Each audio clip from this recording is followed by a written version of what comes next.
Hi booktube, Aaron here, hope you're doing okay. Today I'm going to do the how do we rate our books tag created by Novels, and I was tagged by Alan from Big Hard Books and Classics, and it's a tag I've seen go around a fair bit. I can remember seeing Kelly from Books I'm Not Reading do it, and Dia from Novel Idea, Gareth from Book Songs and Other Magic, and plenty of other people. And it's a fascinating one. So sometimes in a tag video, someone might say or might ask, do you give books a star rating? What's your star rating system, or how do you evaluate the books that you've read, or something to that effect? But it's just one prompt in a tag, and it doesn't really give you as much time to kind of go into it, and this tag kind of gives you a little more space to explore this. And for me, before I actually get into the tag, I think I don't know, star ratings are almost quite arbitrary for me. I sometimes go into them quite intuitively, I suppose, but I'll just look for the I'll just press the star that in that moment conveys, or it just kind of feels like that book is that star. I'm not really thinking about it too hard, and it might not be the clearest or most nuanced way to communicate how you feel about a book. But we'll get into that, and it'll get all messy and confusing, I'm sure, when I get into the tag. So the first prompt is, how often do you DNF, and what makes you DNF? So DNF is not finishing a book, and for me it's as well not really planning to ever revisit it again. You're kind of just finished with the book, and I don't do it very often. I think the last time I did it was in 2019. But yeah, certainly what makes me do it is having gotten a good chunk of the way through and just realizing that you don't really have any motivation to read it. You're not intrigued by the characters or anything that might happen or anything the author has to say, and you just don't have any real investment in the book anymore. And yeah, for me that's a clear sign that it's just a bit of a waste of time, really. But I don't do it very often because I think I do put things in place to just stop me reading books that I don't think I'm going to enjoy. And so yeah, it doesn't happen very often. Number 2 is, do you rate books 1 star? And I've had a look, and I don't think I do. So far I haven't given a book a 1 star rating. And I think a 1 star book would be a book that I was close to putting down and not finishing. Just a book with almost no redeeming features at all that I just didn't enjoy. But as I said, I try to filter out the books that I don't think I'm going to enjoy before I read them. Even if I've got them on the shelf, if I just sit down and think about it, I'll probably just get rid of any book. Yeah, I'll just throw out any books that I don't think I'm going to read or enjoy. Number 3, what is a 2 star book for you? And for me, it's a book it's promising, but ultimately it's sort of unfulfilled. And I got 2 examples to come at it 2 different ways. The first would be a book I read on my Kindle for the Booktube prize, and it's Memphis by Tara M. Stringfellow. And I liked, I kind of like what she was trying to say. A lot of the characters in the book are trying to sort of free themselves from something in their past, I suppose find some kind of redemption in a way, or just to sort of move forward in their life. And I liked that. That was something I really enjoyed. And I liked kind of where she was going with the characters and the relationships she was building. But ultimately I felt that the characters weren't really very fulfilled for me. And certain really key elements of the character were kind of suggested early on, then forgotten about, then brought up again briefly, and things like that. And I just felt like you needed to spend a bit more time with them to get to know them a bit better as characters. And yeah, there were other things in it that just made me feel like, as much as I like certain elements, they're just not being used to their full potential. Another book I gave 2 stars to, or around about 2 stars to, was Of Sunshine and Bed Books. These are short stories by Isaac Babel, and I gave this 2 stars, I think, mainly because I didn't like a lot of the stories, but these are all short stories, and there was one or two short stories in here that I really did quite like, and I wanted to bring this up just because sometimes I will rate a collection of short stories or any kind of anthology or collection a little lower than the best that's in there, just because there are other things in there that are kind of dragging it down. So even something I really, really like the collected fictions of Borges, it doesn't quite get a 5-star for me, because there's still some stories in here that are dragging it down a little for me. And I suppose we'll get into the difference between 4 stars and 5 stars later. Then next up, number 4 is a 3-star book, a good book for you, because it is in that sort of no man's land, I suppose. And for me it is, I think, or I'm at least kind of deluding myself and thinking that it could potentially be a good book. So I've given sort of 2 criteria, I suppose. So the first is that I feel like it needs a reread for me to get it. Often I might finish a book or even be halfway through a book and I'm really loving it, and I just know this is a book I'm going to want to reread.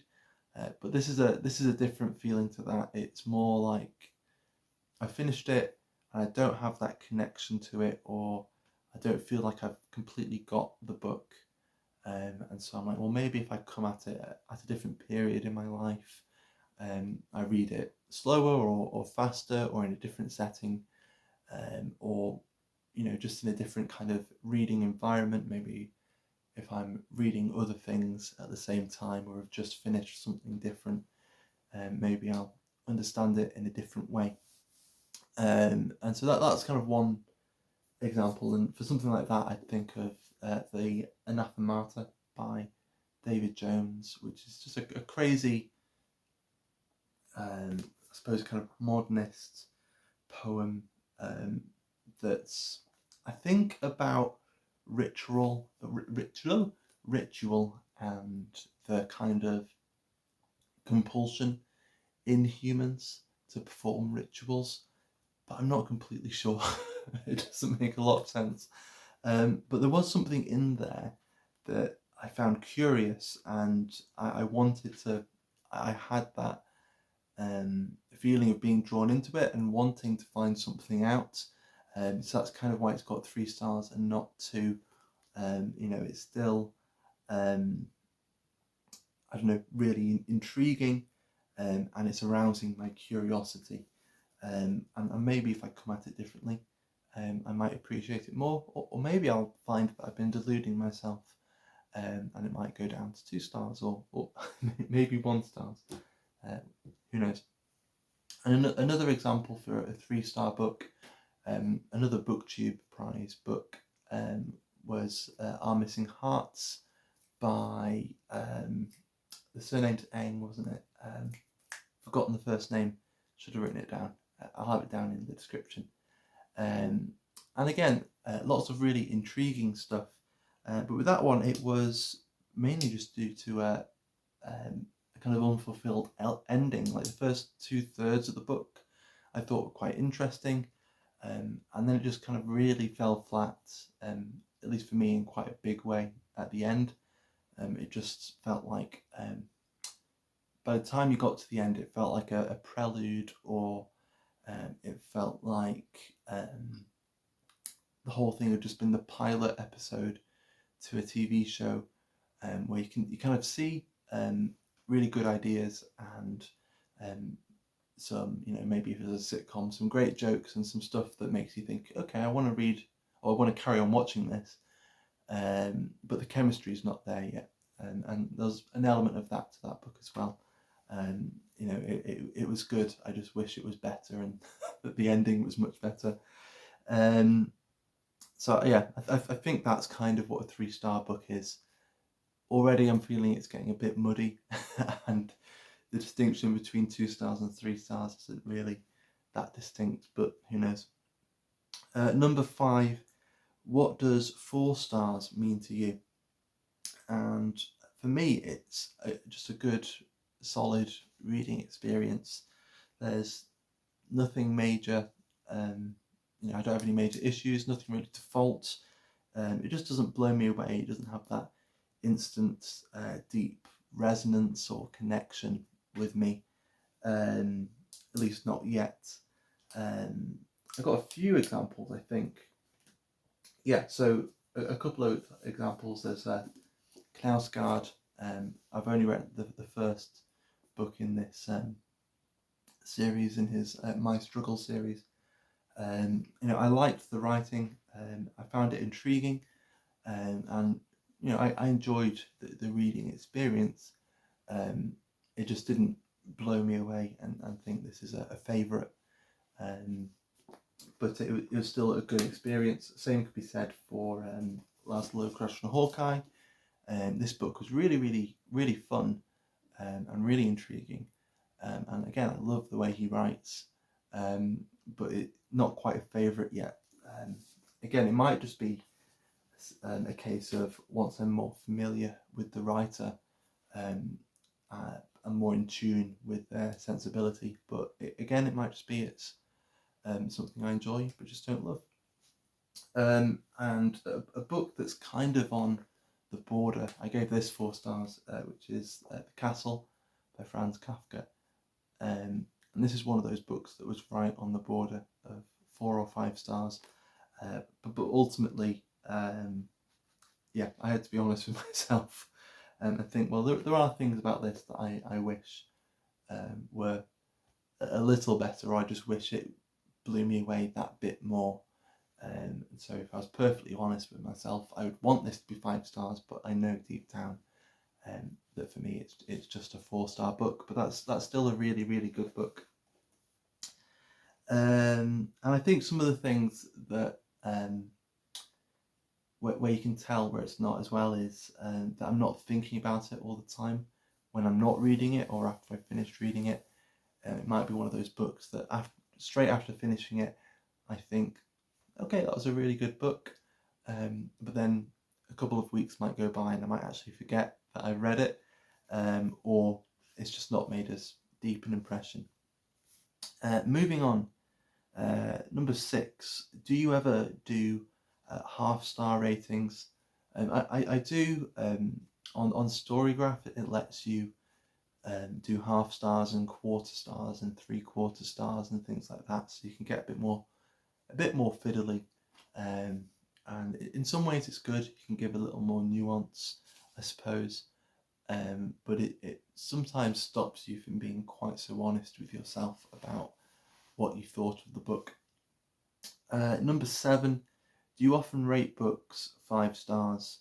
And actually, I think I do it a bit more than I thought. I had a look, and so far this year, I've given 9 books out of the 55 that I've finished 5 stars. And then the second part of the question is, and what 5-star books, what do 5-star books do to make them rate that high? And again, it's kind of the second half of the earlier question.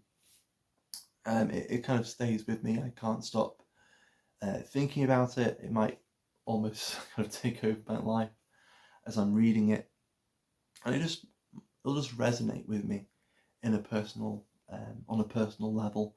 And again, I've got a few books that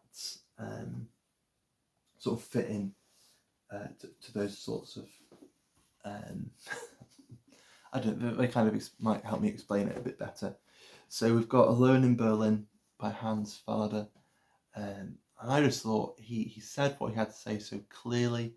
The emotions he wants to convey, he conveys really, really strongly.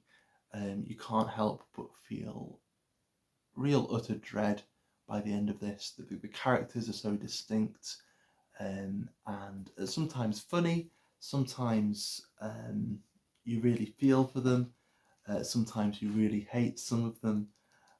But it just does some really, really brilliant things, and it's about a really heavy, important subject. It's about resistance to the Nazis during the Second World War in a really simple, almost insignificant way.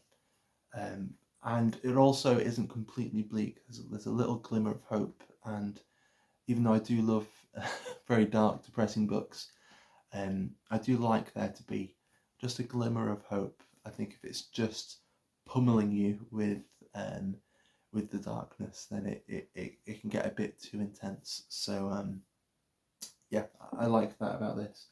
The Duino elegies, which again, this was one of those books that I probably would have given it 4 stars the first time I read it, and then I read it 2 times this year. So I've read it three times, probably more, because as I was reading it, I was going back and rereading passages. So when I was reading it again, it just sort of took up my whole attention, and all I wanted to be doing was reading this. And again, it just made me feel a lot, and it just put me into a really weird, almost trance state as I was reading it, which was really odd. And just the poetry, just the way he says things, and the images he's creating are quite, I don't know, they're very sad and somber, but really, really, really beautiful. And so again, yeah, I don't know.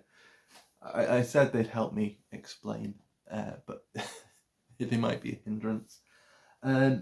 Ariel by Sylvia Plath, which again, I reread this earlier this year, and part of the 5-star experience this time around was the fact that she's a favourite author that I've enjoyed in the past, and it was just such a joy to be reading these poems again. And they're just brilliant poems as well. They even though I've read some of them, I don't know how many times, I still find them surprising and just brilliant. So yeah, again, I'm just sort of throwing superlatives at these books, but I think that's a good sign that they're 5-star books.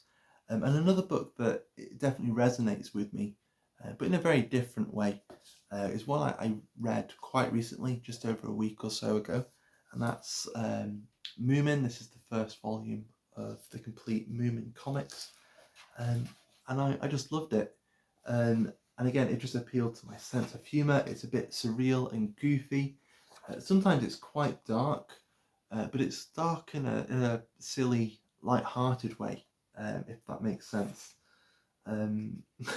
Like there is just a point where Moomin, it's just like everybody. Is it in this one? Yeah, it's in this one. Where Moomin is, house gone, money gone, girlfriend gone. Every smallest creature seems to have a family, while mine is not the family happy life. No, the happy family life. So he's looking around and just seeing that everyone's happier than him, and he's got nothing to live for. So he just goes, I guess I'd better drown myself. And then it's a pity I swim so well. And yeah, it's it's quite a dark, heavy joke. But again, it's not completely. It's not really being that serious about it, and I find it really funny. And just the artwork and the choices that Janssen makes, I just thought were brilliant. So again, another 5-star reading experience for me. So I hope that gives some kind of idea about the kind of books that I give 5 stars. Where are we up to? Number 8. has your rating of books changed over the years? It's still very intuitive, as I said. I think I am more likely to spend a bit more time thinking about a book. There have been a couple of times that when I've just finished a book and I am there, just sitting down, being really indecisive about whether I thought it was 4 stars or 5 stars. And oftentimes that's a sign that it probably is 4 stars, and it might be very close to being 5 stars, but just that hesitation is part of the reason why it goes down, because there must be something there that's just sort of niggling in the back of my head, that's just making me think that I could have enjoyed it a bit more, or it could have come across a little stronger to me. And then the last prompt, number 9, where do you record your ratings of your books? And there are 3 main places.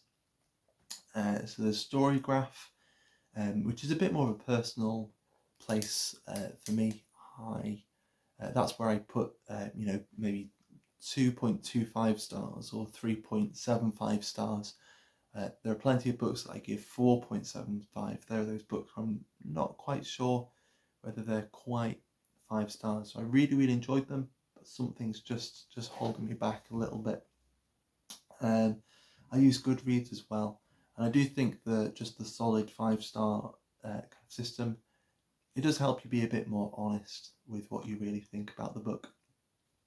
And I also journal, and I suppose when I journal, it's more that I'm sharing my thoughts about a book. So I'm not necessarily rating them, but what I'm reading is just going to flow in and out of my general thoughts about the day when I journal. I used to have a dedicated book journal, and I would try to write down my thoughts about every single book I read. But I just found that to be a little too tedious, and so I thought it's better just to generally journal, and the things that I think are worth saying are just going to come out then anyway. And that's the end of the tag. Yeah, I think I've said more or less everything I want to say. I like what Gareth had to say about, a 5-star book is just a book that you enjoyed. And there was, in my 5-star books, there was comic strips, poetry, depressing 20th century fiction.